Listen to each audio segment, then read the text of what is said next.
Hey everybody, welcome to another episode of Talking with Tasja. It's your girl Taj. We are just waiting for some more of you to come in. Come on in the room. Come on in the room. And so yeah, we are just trying to see who's out there. We are definitely excited about what's going on tonight. Tonight might be a healing night. We're going to talk about a topic that is very sensitive to me, something that I'm actually going through at the moment. And so when you come in, just say hi. Say hi and where you're from.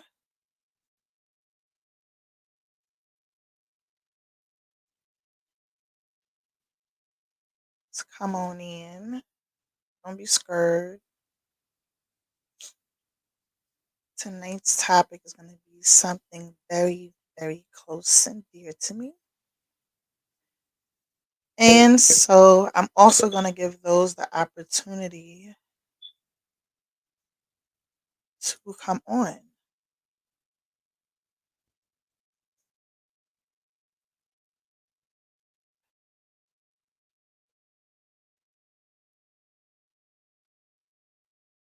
And so tonight we are going to talk about healing from parental trauma.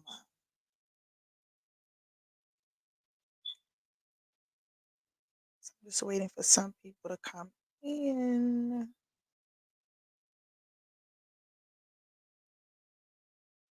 It's like everything shut down. It's weird. Um, so I did a little research about parental trauma, and really where it goes to, it starts at childhood trauma and how it impacts young adults. And I was looking at Newport News Institute, and they were just giving different ways of how childhood trauma impacts young adults on multiple levels, including psychologically, physically, and cognitively. And it says research shows that people who have experienced traumatic events in childhood are up to 3 times more likely to develop a mental health condition and 15 times more likely to develop borderline personality disorder. So, truth be told, that explains some people. Um, I see some people are joining in. So, for those of you who are joining in, just come in and say hi. And tonight we are talking about healing from parental trauma. According to the Newport News Institute, no, sorry, the Newport Institute, undergoing traumatic experiences in childhood leaves a long lasting impact on individuals' overall well being. Over decades of research, experts have come to understand that certain types of experiences during our formative years can have long lasting effects on our mental and physical health. So I'm going through a healing session with my father. I'll put it out there. It is what it is, right? And I have I haven't seen my father in about 8 years until the Saturday that just passed. And so, um, it was a lot. I was very nervous. I didn't want to go alone. It was his birthday gala, and for those of you who are actually followers on my Facebook and Instagram page, you saw the pictures. I made a nice little reel out of it, and it was cute because your girl wasn't gonna go to anywhere looking just like any kind of way. Not if you know me, right? and I was really nervous. I did not want to go alone at all. Let's be clear. Um, and let me tell you how God works, right? I asked so many people to go, and nobody could. And I was just like, this is why I need a husband. Husband. Where art thou? Anyway, um, but I went, and I'm glad I went. I am, because I'm gonna start at the end and work my way back. Okay. Um, I'm very glad I went. I actually enjoyed the time spent with my father. It was a healing moment. It was a moment of obedience, me, because I originally said I wasn't going, and then I heard the Holy Spirit say go, and I'm like, why? I don't want to go. Like for what? I have nothing to celebrate. But the Holy Spirit said go, and so I went, and I thoroughly, thoroughly, actually enjoyed myself until the end where I didn't anymore, and so that's when I left, and that shows the level of maturity. I didn't act the fool. I didn't cause a scene. I didn't agree with something. I told him, and I was out. It was just that simple. Now, why was that so important?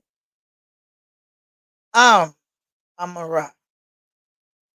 So, ever since I was a kid, I'll start from the beginning. My father is a Navy vet, so salute to all the vets out there. I am a Navy brat. I was born on a naval base in South Carolina, and I don't know about South Carolina. I was just born there. Let me be clear. But I had a weird relationship with my father. So it's weird because he was always in and out, in and out. Um,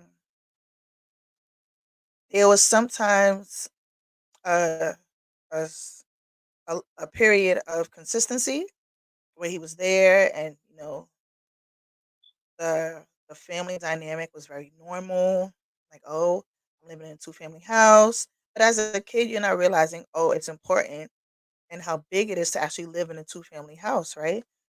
Um, until it's no longer a two-family house. And so there was a lot of ins and outs. The majority of my life, he wasn't there. The majority of my life, my mom was a single parent, and shout out to my mother, the best mama ever. But she was the best mother for me, right? And so there was a lot of broken promises. There was a lot of um, just inconsistencies, right? And the first time I remember him leaving was he was there that morning. And so we went to school. My mom took me and my brother to school. And I was in elementary school, so my brother had to have been in daycare, right? And so we went to school. My mom went to work. She picked us up, and we were on our way home. And I had to use the bathroom really, really bad. And so I asked my mom for the keys. She gave me the keys. We was on the block of the house, so back then it was safe. We didn't have to really worry about kids being snatched up like we do now. Um, and so she gave me the keys to the house. I ran, opened up the door, and before I could hit the bathroom, I saw some bright, like canary yellow post-its on the refrigerator. And I'm like, what is this? 'Cause you know how you leave your house, even as a kid, you know how the house looks, and so when you see something different, you're like, "What is it?" And so, we were really smart kids. Shout out to my mother because she didn't play when it came to our schoolwork. And so, I read the Post-its and I remember verbatim what they said, but, um, the gist of them was my father basically saying that he couldn't do it anymore, and that you know, he was leaving. Um, that was the gist of the Post-it. It was like 2 Post-its. And I was like and I always remember his handwriting because men sorry guys, y'all have like the sloppiest handwriting in God's creation. But, so that was my first initial thought of, "Wow, my father's not gonna be here anymore." And so that began the the trauma of me dealing with my father, right? And throughout the years, it was a lot of back and forth, right? As a kid, and I may get emotional tonight, so if I am, oh well, bear with it. This is part of my healing journey. As a kid, you always want, well, especially as a girl, you always want the love of your father, right? And so with that, there was always that missing piece. My mom was there, my grandparents were there. Well, my nana in New York, because we all lived together, was there. And then I had my father's parents who were in Chicago, and my uncle was in Chicago. And it was, they always, I know now that they actually were sending support to my mom. So we had the best Christmases and the best birthdays, not knowing that they were actually helping, right? And I thank God for them. But it wasn't coming from him. That wasn't coming from my father. And so the whole process of it all, um, he just wasn't there. But then we would always go to Chicago during the summers to see him or to see his side of the family, mostly my grandmother, my grandfather, my uncle, and then maybe he would show up. Um, and then even when we were younger, he would come. He was living in New York, which is where I live, and he was dating somebody, and she had the nerve to try to ask us to call her mom. Like, I said, what? Like, just still makes me itch. I'm not delivered from that yet. Like, can I just let me just pause right here. Side note, sideline. If you are trying to be a step parent to children who already have parents, it behooves you to not force kids to call you mom or dad. Let me just help you out. Just don't do it. They have parents. And even as a young kid, that's what I told her. I was like, I have a mother. I'm not calling you mom. No. Your name is your name, and that's what I'm gonna call you. I've been feisty all my life. It ain't new. So that was an in and out, right? Because he was dating whoever he was dating, and they were trying to, fake like us and trying to win us over, and that doesn't work. Not with me. Um, and then he would come back, right? So he would come back, and then the family would be happy again, and the family would be whole again. And I didn't realize that's when I started, liking boys, and you know, I wasn't dating because that wasn't happening. Um, but the whole liking a boy thing, I realized I always liked older guys, and you know, um, looking back in retrospect, it naturally was because I was looking for a daddy. Now, let me be clear. I also had godfathers. My family was heavily involved in the church. You already know that. And so I had godfathers. I had uncles in the church. However, there's nothing like having your father that's there, at the house all the time. And so whenever he would come back, of course, as children, we're happy and, we're just grateful and hey, it's normality, normalcy all over again, right? And so then then my father left again, right? I don't remember that time how he left. I just know he wasn't there anymore. And of course, with the leaving comes the crying and the whys. Um, my mother didn't always have the answers because sometimes she didn't even know. And shout out to my mother again because my mother was the type of parent that never, ever talked bad about my father. She always let us um, uh, have our own opinion of who he is and what he is. And so I think I'll say that to parents out there: don't talk bad about the parents of your children because the truth of the matter is you slept with them. So if you're talking bad about them, it's a reflection of you too, boo. So let your children develop their own concept and their own thoughts about the missing parent. Um, and that's what my mother did. But I mean, we didn't have necessarily positive uh thought about him because he wasn't stable. He wasn't consistent. He was very much so in and out. And so I'm skipping years now. Like I'm skipping a lot of years.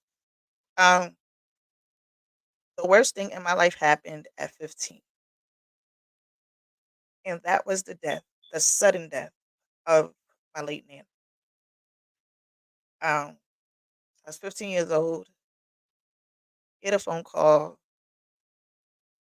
Um, I hear my mother screaming on the phone, and I'm thinking it was my grandfather because he was already sick, but it wasn't. It was my nana, and I'll keep it a buck.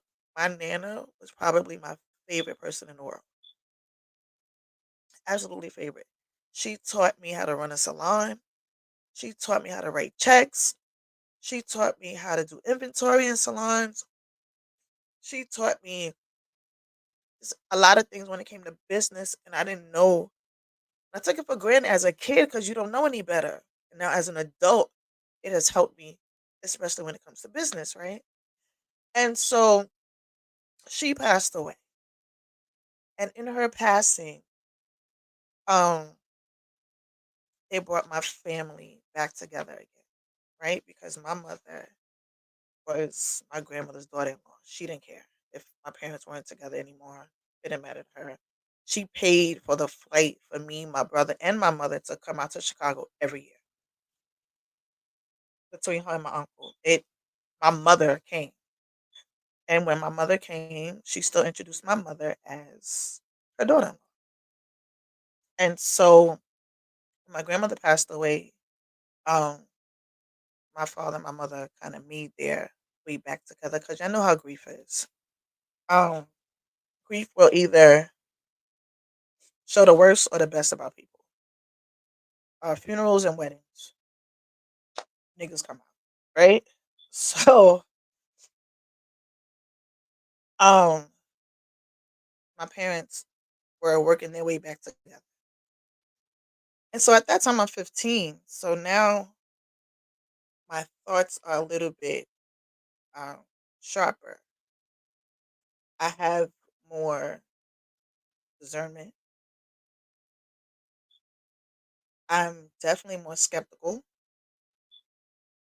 I am definitely more. What's the word? I don't trust at this point. had a lot of trust issues. And so um when they got back together, I was like, okay, let's see where it goes. Right? Let's see how it rocks out. And in them getting back together, they ended up getting remarried. Go figure.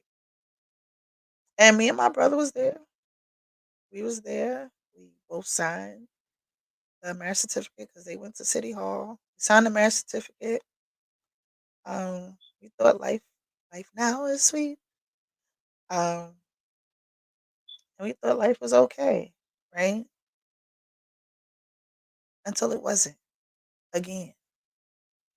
And so I remember one night, my brother was a senior in high school, and my father was supposed to pay for his senior tickets to his prom, his senior prom tickets. And mind you, my brother was already 18, right? But he was still living in the house, blah, blah, blah. Um, he asked my parents if he could go to the movies. I think it was for his birthday with some friends. I don't remember what it was. But they said, yeah, but he had to be home at 10 o'clock. And he's like, the movie starts at 8. It's really not possible. And so we did it. He did, of course, naturally, he didn't come. And then my father threatened him, like, oh, if you don't come home by 10 o'clock, then blah, blah, blah, blah, blah. Um, if you know anything about BB's kids, threatening us is not the best to do. So, my brother, that's the worst thing. So, him being him, he came home like 2, 3 o'clock in the morning. So you also have to understand this is now testosterone fighting against testosterone, right? Because my brother's the only male in the house and has been for such a long time. And now you, sir, are coming in and acting like a dictator when we've been raised in a democratic household. So my mother always raised us to have an opinion, being able to voice our opinion, which is probably why my mouth gets me into trouble a lot. But oh well. Um, and so this time, my brother was like, "Yo, I need the uh, money for the prom tickets," and my father said, "You're not going to prom. I'm not paying for no tickets." And all hell broke loose. All hell broke loose. Um,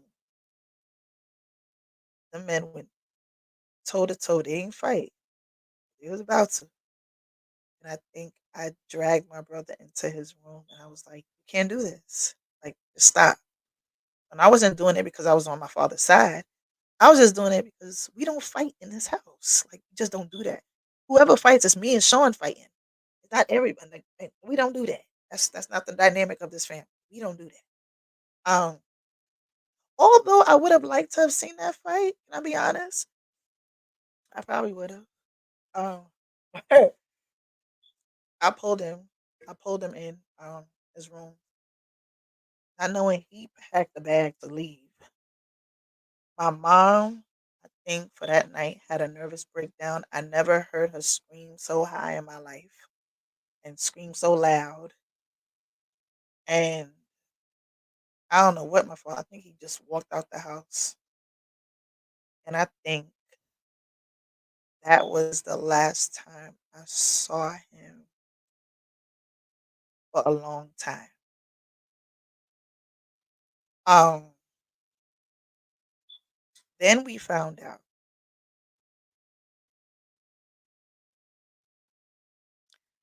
he wasn't living up to his share of the bills because a couple of days later, the lights and everything else was off for 3 days. So, Mister, I want to say uh, how everything goes in this house, but you ain't protecting the house. You're not providing for the house. So, what you doing? Um, and so that's when all respect, and I say every ounce of respect I ever had for my father was gone. I think I mentally divorced my father. I think I initially did it as a child, but definitely did it in that moment. And so, yeah. And I see there's a lot of people, not a lot of people, but I see some people on. And so I want to welcome everybody yet again. And I got to take this break for me. Welcome everybody. Tonight's topic is healing from parental trauma. Um, and so if you are, hey Sharon, if you are here, just come in and say hi. Let me know I'm not by myself. Um, Hi Peter, welcome, welcome. Um, and thank you. This is part of my healing journey. Hey Dominique, I know somebody's like, you put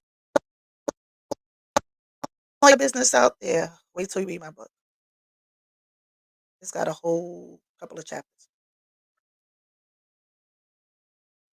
So, um, so the day I divorced my father, right? So after that, I I tried to heal. Wait, gotta go back.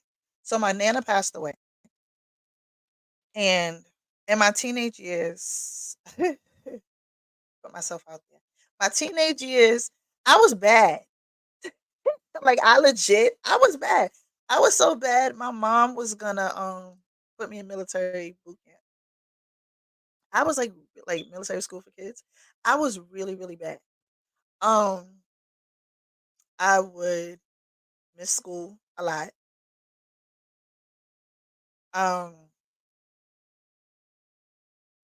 we have a very similar story. Talk to us tonight. Hey, this is Tori. Are you in therapy? I am in therapy, and a lot of you weren't here for the beginning of the um the podcast. So I'll just stay tuned because there's a good ending to this. Okay, I'm gonna give you a little bit of snippet of the end before the beginning. I mean, before I finish. Um, but there's a happy ending to this. I'm just bringing you through what I've gone through and how the healing process has taken place and what I'm doing, right? And so while I was a teenager, as bad as I was, and I was bad, guys. Like I missed 32 days of school in one semester. Who misses 32 days of school in one semester? One semester is only like 60 days of school, right? It's only like 2, 3 months. I was just horrible. Um, and then I used to try to forge my mother's signature on the absence notes. And although the signature was really, really close, they still called my mother. Still got my butt whooped. Got grounded for a whole year. It was bad. God help me when I have kids. Jesus the Christ. But um, when I was a teenager, I dated bad boys. Like I dated drug dealer, dated gangbangers. I was a girlfriend to a gangbanger. So I was my favorite color. Let's just put it like that, right? And it was a lot. I put my mother through a lot. And then when my grandmother passed away, like I said, my family had came back together. And so when it came time for me to graduate high school, shout out to the Fiorello H. LaGuardia High School of Music and Art and Performing Arts, aka the Fame School, best high school in the whole entire world. I My father was there, and so that was a high, right? Because my whole family was together for my graduation, and this is amazing, and this is all I really wanted. My boyfriend wasn't there, found out he got arrested for whatever. But my mama, my daddy, and my brother was there, and that's all that mattered at that moment. And this is what I needed to help with the loss of my late nana.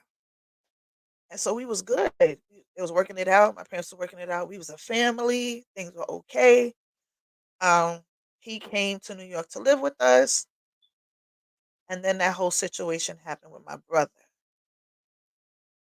And so um that situation I think kind of destroyed what I thought about him. And I'm the type of person that if I love you hard. Like so hard. Like you could do a lot and I'm gonna try my best to still make it work, right? And so when that happened, I'm getting mad emotional today. Ugh. When that happened, make sure my lash don't come on. When that happened, I was still trying because I'm like, this is my father. This is I want to be the daddy's girl. And then I made a decision because I got tired of New York. I got tired of everything dealing with New York. I got tired of church people in New York. I got tired of family in New York. I was like, I'm gonna move with him to Chicago, right? So I go from one extreme to another. Like I can't stand you in one moment, but then let me just go and live with you, right? See how this works. I know he's gonna give me the freedom I want anyway. And let me tell you how Jesus loves me so much. That thing did not even happen. I never moved to Chicago. Never. And I had a whole entire plan. And God did not allow me to move to Chicago. Maybe it's too cold. I don't know. 'Cause I don't like the cold anyway. Chicago is freezing. Um, but I never moved to Chicago and I stayed in New York. And um he ended up coming to New York a few years later and moved in with my family and him and my mother got back together and then they got remarried. Um it was very interesting. Like I said,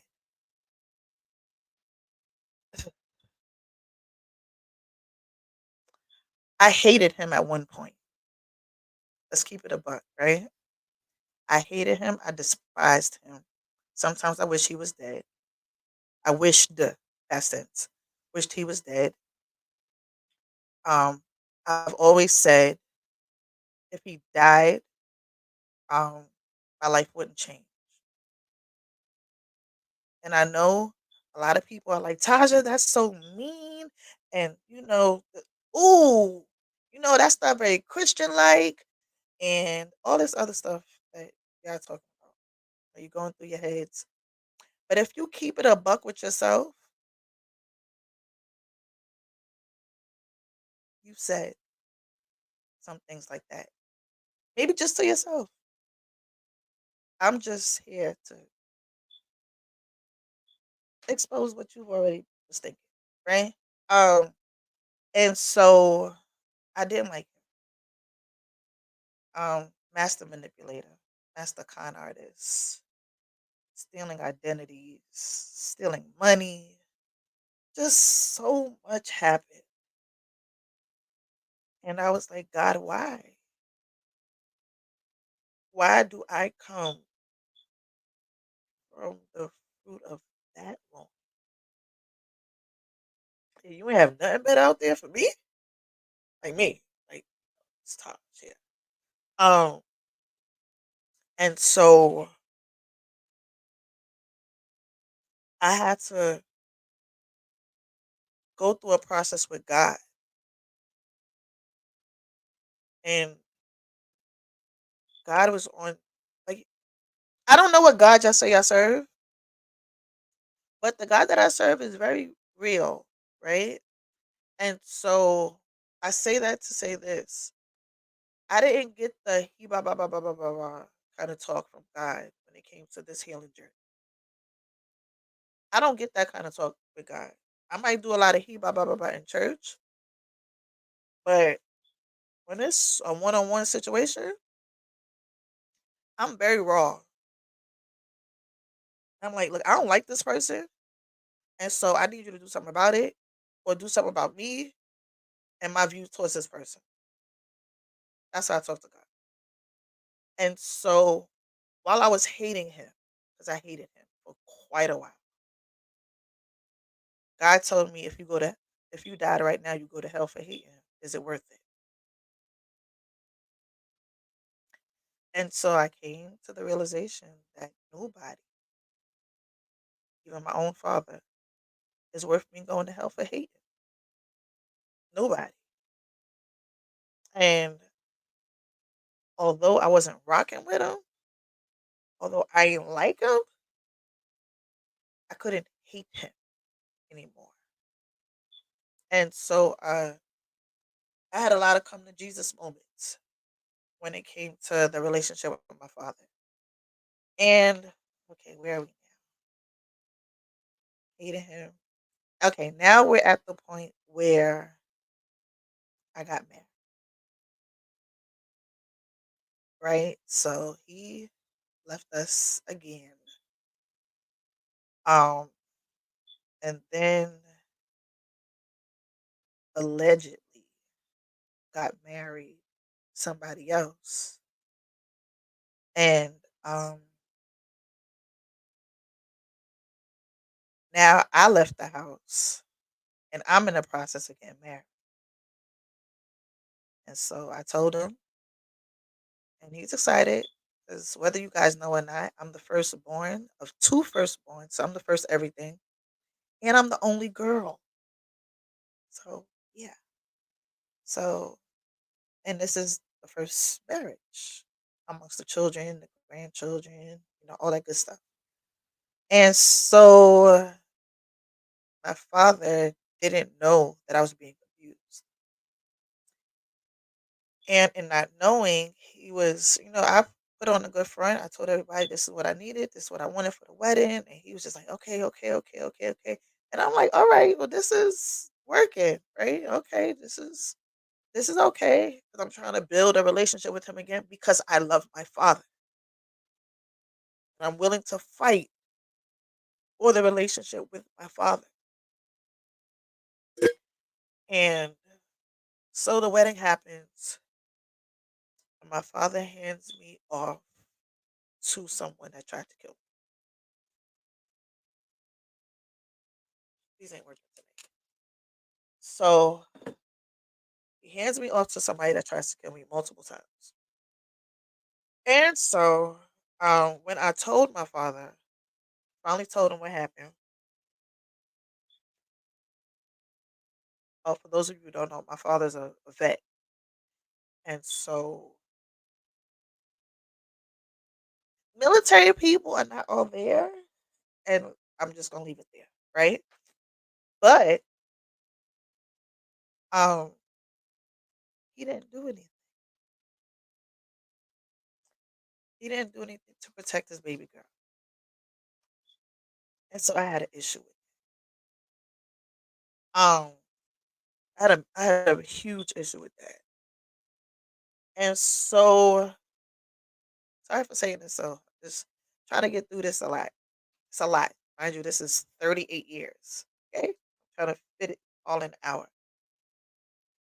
And oh, I'm leaking tonight. But he handed me over to the man that tried to kill me and did nothing to help save me. And his words were he did nothing to help save me because I cheated on my ex husband. Well, I cheated on my ex husband because he tried to kill me and I didn't want to be with him no more. So there you go. Okay? Am I sorry I cheated on my ex husband? Kind of. I'm only sorry because I broke my covenant with God. Not sorry because I broke a covenant with him. He broke a covenant with me when he hit me. So, oh well. It is what it is. Um, and if you want to know the full story of me dealing with domestic violence, go to the very first video in the very first season of Talking with Tasja. is posted in the Facebook page and in the YouTube channel. Okay. Um, so that happened. I leave my ex husband, and I really didn't speak to my father too much because now I'm like, well, who are you? Like, what can you do for me? I'm not your baby girl. You don't show yourself to be a covering as a father. So who are you? Like, what have you done for me lately? And so, um, the relationship was definitely estranged, and I tried a lot of times to try to connect, but it felt fake, and I try my best not to be fake or fake at all. Um, and then he had this narcissistic dictator type of attitude that I'm your father, so when I say goals and all this foolishness. And I wasn't rocking with that, and I didn't like it. And then every time he came around, bad things happen. And so I stay away from people when that stuff happens. I don't know about y'all, but do you ever notice that when you get around certain people, like bad things happen? Those are the type of people you stay away from. So I was like, I don't want to be around you. You toxic. I don't know if you got demons. I don't want to be bothered. I don't care who you are to me. And so I stopped talking to him. And then, um, yeah, trying like you get around certain people, and it's just like, ew. Like, what kind of demon? What kind of spawn of Satan are you? Like, hey Denise, like I don't want to be bothered with those type of people. Like, get thee behind me, Satan. I don't care if you are. I don't care if you are my father. So I dealt with that, and I just stopped talking to him, and I was okay with it. And then every once in a while, he would peek his head and try. So I was like, okay, if you tried it, I try. But then I got to a point where I was like, well, you don't really understand what it's like being your child. And I let him have it. Ooh, I let him have it. And when I say that thing felt good to the city of my soul, I don't know if it was sanctified at the time because I cussed him out, but it was good. You ever let it out so good? Like it's not it came from your chest, but it came from your gut. Like even the fat, it went like from your belly button to your spine. It felt that good. Like it was so good and me letting him have it. And I I didn't feel bad about it. I was like, you need to know what it's like being your child.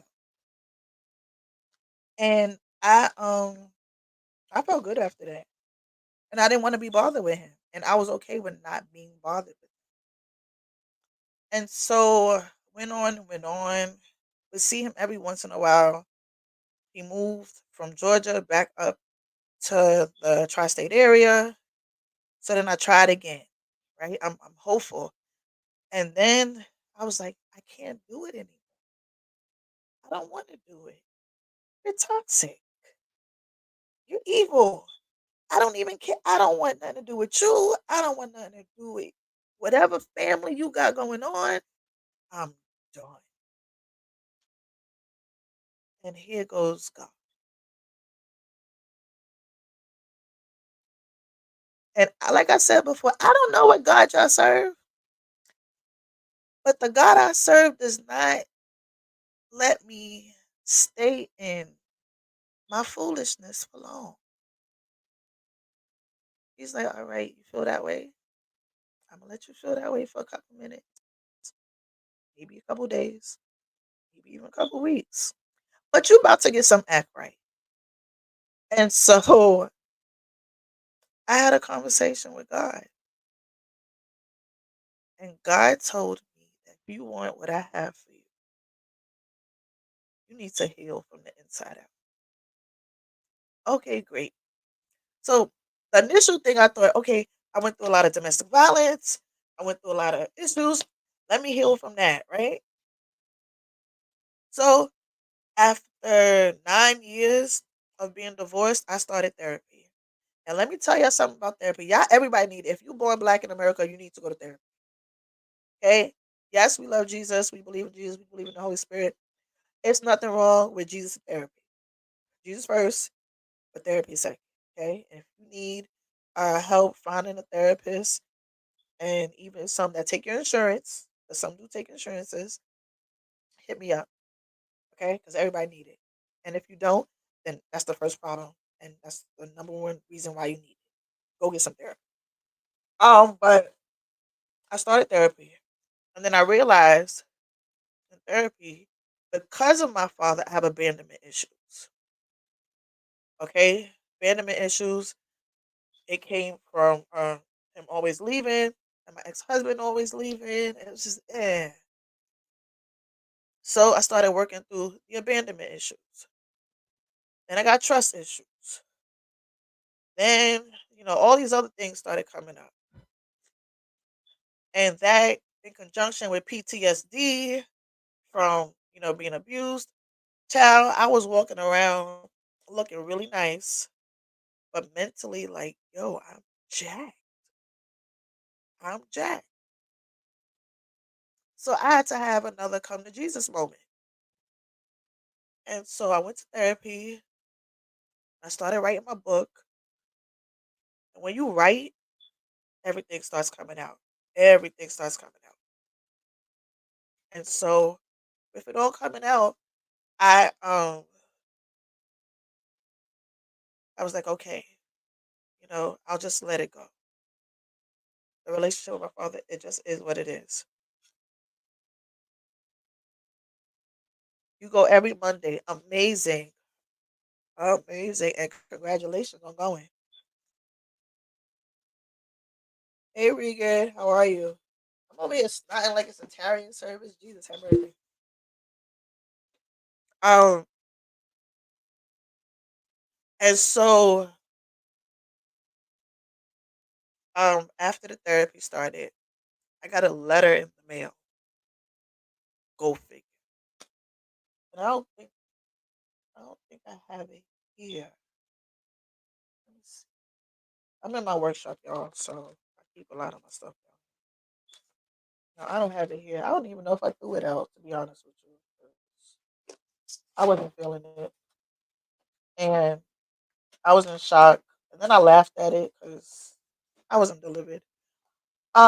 He and so my father wrote me a letter. And in the letter, he owned to some of the things that he did. He owned to not being a good father. He owned to not being who he was supposed to be. He validated feelings. And although that part was very healing, the end of it, he had to come back and just be a butt face, right? And I was like, well, he wouldn't be him if he wasn't. Like, he can't give just a solid, I'm sorry. Like, oh, God. So, but I took that. Then he gave me his phone number and I fought it. He was like, if you want, you can reach out. But if not, I understand. And he said, I'll die with peace knowing that I tried. I was like, "Oh, you such a punk for that." Like, "Oh, nigga, you a punk." Right? That's what I said. Sorry, y'all. That's how I talk. Um, and I prayed. I was like, "God, I really don't want to because I really don't like him." Um, and then God was like, "But you really have to. So you're gonna do it, right?" And so I reached out to him very sporadically. He would just say, "Hey, how are you?" And when I say this is recent, I mean this is all of 2023.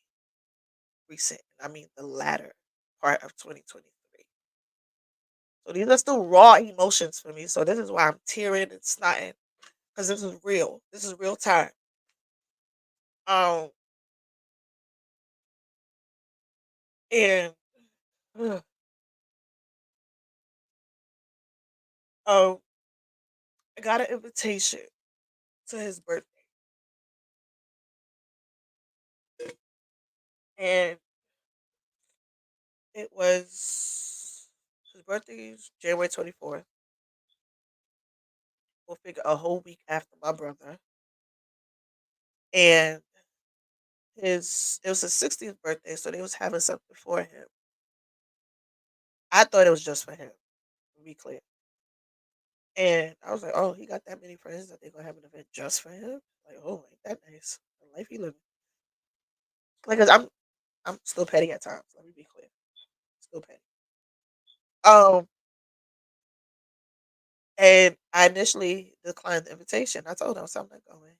I have previous engagement," and I did. I didn't lie. Like, I had cousins who had invited me to their birthday dinner, and I was gonna go to the cousin that I like. I love them, so I was gonna go to theirs. Like, why am I going to your birthday? I don't rock with you like that. And then I didn't even pray about it. Let me be clear. I didn't pray about going. I just said I wasn't. And then I'm just getting in my car, and the Holy Ghost gut punched me. And I mean, he got good, good, good. It was one of those, oh, you're going. And the Holy Ghost is he's spirit. So I can't like punch him back. So instead I was like, no, I'm not. And the Holy Ghost was like, yes, you are.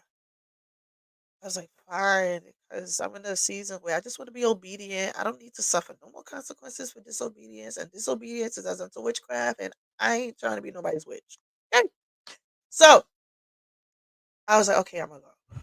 Now, now that I'm gonna go, now I gotta spend money. I gotta dress and all this good stuff. And if you know me, I'm not gonna go nowhere. It's, it's against my DNA. It's against my nature. So I'm saying, Regan, that like I said, I don't know what kind of God y'all serve, but he gut punches me. Like I feel like when I don't want to do something and he really forces me to do it or wants me to do it, I feel like there's a fist in my back or like a like gotta do it. Maybe it's because I'm hard headed, stubborn. Ooh, go figure. I don't know. But I um I asked so many people to go with me. Yo, because I did not want to go to this thing by myself. Like I was like, I got like 10 million male friends. Just somebody come with me. Don't think you my man after this. I just need support. Somebody, anybody, just come. Hey Eva, how are you? And I'm like, God, just need somebody to come with me. Anybody. 'Cause I already knew my brother wasn't coming. If he was coming, it was gonna turn from birthday to funeral. We don't want that to happen. Um, so nobody. When I say nobody, nobody could come. And I'm like, Jesus, the Holy Christ, what's going on? I don't want to do this by myself. And that right there is a lesson, and that's a preachment all in of itself. Sometimes you got to take this road alone. This healing journey, we're so accustomed to having support from people. We're so accustomed to, people joining us to do things. But sometimes you really got to rock out by yourself. And so, as I'm coming to a close, um, I went and I went alone. And I looked cute going, let me be clear. Because you're gonna stay. Um, yeah, Eva, sometimes you just have to do these things alone. And I went. I went to my father's 60th birthday celebration. And let me tell you, I asked about 10 people to go. And after 10 people, I was like, I'm not asking nobody no more. Apparently, God said no, right? So I went and I'm gonna show y'all. I forgot to load up the picture, so this what it is. Y'all gonna see it from my phone. I went and this is me. I don't know if you can see it.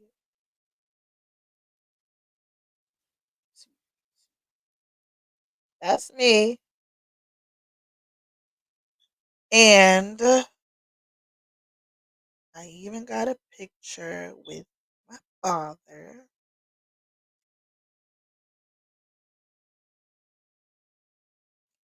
And don't say I look just like him because I don't. I got the best of both worlds. Um, thank you, Eva. Thank you, Reagan. I don't know about even better, but it's all right or whatever. But if you go on my personal page, and I made a whole reel showing more pictures. Um, but and I'm still in therapy. Let me be clear. 'Cause- But when I went, thank you, Sharon. You said no, that was a miracle, sis. Let me tell you, my father like pictures just like I do. That's where I get it from. Let me be clear. He's a picture hog. You put a camera in front of him. He's gonna take pictures, please. Um, but I can smile now because when I went, I was so nervous, so nervous.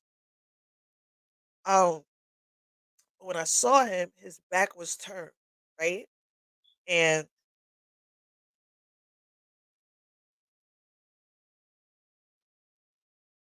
yeah, God is good. Still a picture hog. Oh, his back was turned, and I came and I touched him on the back, and he turned around, and his mouth dropped, his eyes lit up, and he almost dropped whatever was in his hand. He was like, "Oh my God, you came." Now, he goes the thing to me going, right? I thought it was supposed to start at 6. I got there about 8:20. I was like, all right, I can make be extra fashionably late because I was like still trying not to go. But I was like, all right, Jesus, I done bought a dress and I did my hair and I did my makeup and it was looking cute. I said, let me finally go. Um, but I looked at the invitation like on my way there to get the address. Child, that thing started at 5 o'clock. I was like, oh, I say, my bad. But I made it. So he turns around. He goes, "Oh my God, you actually came." I said, "I told you I was coming." And I was hesitant for the hug. I didn't know how to embrace the hug. But I know I was gonna come there looking cute though, right, Sharon? Like, I'm just saying. Like, you don't go nowhere and not look cute. What's wrong with y'all people going outside looking crazy? But I didn't know if I was gonna do the hug. I didn't know if I was gonna do a handshake because I am petty like that. But um I don't think I even had a chance to think in the moment of it all. I think my heart was yearning for it, and so it naturally happened. And so we hugged, and it was a tight hug. There was no tears. I guess I'm crying now. Right, all the tears I needed to cry on Saturday, I'm crying now. And first of all, I wasn't gonna cry because I had too much makeup on, and Mac cost so much money, and I wasn't messing up that good Mac makeup, and I didn't have any extra on me, so I couldn't do it again. So,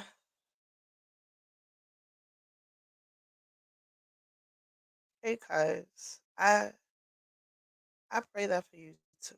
I really, really do. I really, really do. Bring it, yeah, I'm not all there. But the hug. it was genuine. And then I looked at him and I saw peace. And it was good. I danced. Um, I met his stepdaughter's children and her and her husband, all that good stuff. His wife was there. Yeah. Um, that's a whole nother deliverance that I still need. Um, but for the most part, I enjoyed myself. Um, and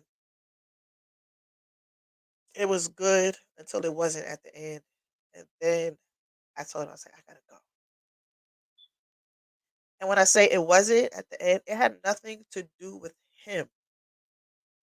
It had everything to do with other people. I'll just be kind, say that. But when I told him I was leaving, he went, got my coat for me or whatever, because my father's definitely a gentleman, because he's always been a ladies' man. Let's be clear. Um, and then he looked at me with the eyes at a kid begging a parent and said, "Can we have a fresh start?" And in the moment, I said, "Well, I contacted you already, so that was the fresh start." And for me, it was. I was like, "Look, you gonna get what I'm giving, and that's about to be it, right?" And he was like, "No, like us actually being able to go out and you know, you know, talk, and maybe go and have dinner or lunch." And I had to think for a second because the reality is, I still don't trust him. I don't, but God told me to go, and whether I trust the person or not, I trust God. Because I trust God, I'm gonna take one step at a time. And I didn't name this today healed from parental trauma. I named it healing because it's still a process and it's still a journey. But Saturday felt like me going from kindergarten all the way to high school in one action. And I was just showing up. And so I didn't know what I was going to talk about tonight. Yeah, it is going to take time, Maria, and I'm okay with that. Shoot, it took 38 years to get here, right? So apparently I got time. Um, but this is to everybody out there who's holding some kind of hostility toward um, parent. Thank you. Thank you, Regan. Who's holding any kind of hatred toward a parent, some hostility towards a parent. Um, if that person has reached out to you and they're not like they're not putting you in harm's way or harm's danger or whatever, give them a shot. Now, I'm not saying he's about to be my best friend in the whole wide world.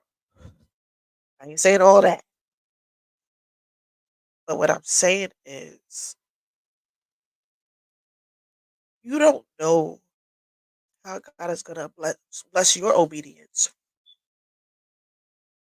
So if you could take a risk playing lotto, if you could take a risk dealing with no good Negroes or chicks, if you could take a risk applying for jobs that you know you're not even qualified for, and take a risk in being healed. Take a risk in being whole, right? Take a risk in bettering yourself and your life because you never know What's on the other side of your yes? This is not your yes to that person. This is your yes to God. This is your yes to obedience. This is your yes to submission. So if you say you trust God with your life, if you say that Jesus Christ is the Lord over your life, then it comes with a price, and the price is obedience. The price is submission.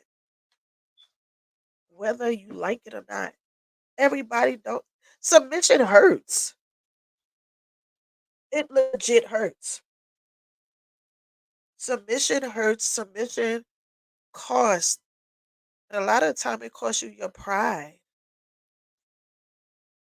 It costs you your own waywardness. It costs you your own will. It costs you your old mindset. So I hope that my journey, because it's still a journey, has encouraged somebody to either reach out, somebody to forgive. It encourages somebody to take the step first. Um, hey Megan, it costs everything, Megan. Hi Miss Lynn. So I really pray that this helps somebody. And even if you're the parent that hasn't had the best relationship with your child, put your pride aside and take the first step in trying to heal that relationship. Even if they reject you, you can go and be at peace with saying, I tried. And God sees your efforts in trying. So that's all for tonight. Um, I pray that somebody was encouraged. I pray that it helps somebody. I'm really leaking tonight, y'all. Jesus Christmas. Um, and and